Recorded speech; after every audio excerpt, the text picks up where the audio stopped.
દીકરો કેવો હોય? રાતે 12 વાગે ગથડિયા ખાતો ખાતો આવે એવો? પાનના ગલ્લે જઈને પિચકારીઓ મારે એવો?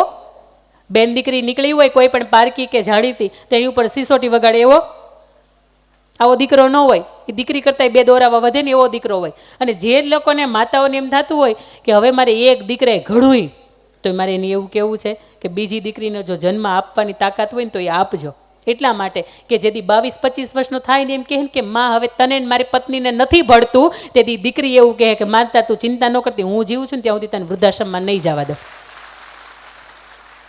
અને કન્યા કેળવણીની જરૂર હવે નથી રહી, કારણ કે દીકરીઓ હવે એટલું સમજે છે. હવે કુમારોને કેળવણ, કોણ એનો મિત્ર છે, કેમ મોડો આવે છે, ફોનમાં કોની યારે વાત કરે છે, આ બધું એક માતા તરીકે હંમેશા સજાગ રહ્યો. એટલા માટે કે 12-15 વર્ષની ઉંમરે જો એ વ્યસનમાં ક્યાંય વયો જાય ને ખબર નહીં પડે કે ક્યાં વયો ગયો, ક્યારે વયો ગયો. અને બાપરે અને માને મારે બેયની એટલી વિનંતી છે કે જો સંતાનોના ચપ્પલ તમારા ને એના એક સાઇઝના થઈ જાય ને, એ તમારા ચપ્પલ પહેરતા થઈ જાય ને, એક માપ આવી જાય ને, તેથી મા બાપ મટી જાજો ને એના મિત્ર બની જાજો. કારણ કે મિત્રના ભાવથી તમે એને કંઈ પણ કહેશો ને તો એ વ્યક્તિને તમને સામે કંઈક હળવા થવાનું મન થાય. બાકી આપણો દીકરો 15 સિગારેટ ફૂઈ જતો હશે ને તો આપણને ખબર નહીં પડે, કારણ કે સાંજે આવે ત્યારે આપણે હોઈ ગયા હોય, એ પછીથી આવે. એટલે સંતાનોની અંદર જેમ તમે દીકરીને એમ કહો ને બેટા અંધારું થાય ને એટલે બહાર ન નીકળાય, તો દીકરાને એમ કહો ને બેટા અંધારું થાય ને એટલે ઘર ભેગું આવવું જ પડે.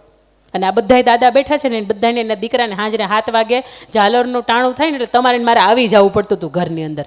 આપણે મોડા આવીએ ને તો આપણે ઘરની બહાર બેહવું પડતું હતું ઉમરે. તો આવું રીતે આપણા સંતાનો છે ને એના ઉછેરની અંદર એક મા બાપ તરીકે આપણી એટલી ફરજ આવે છે કે આવો દીકરીઓને જેટલી તમે સ્ટ્રિક્ટનેસની સાથે ઉછેરો છો ને, દીકરાને આટલા જ સ્ટ્રિક્ટનેસની સાથે ઉછેરો.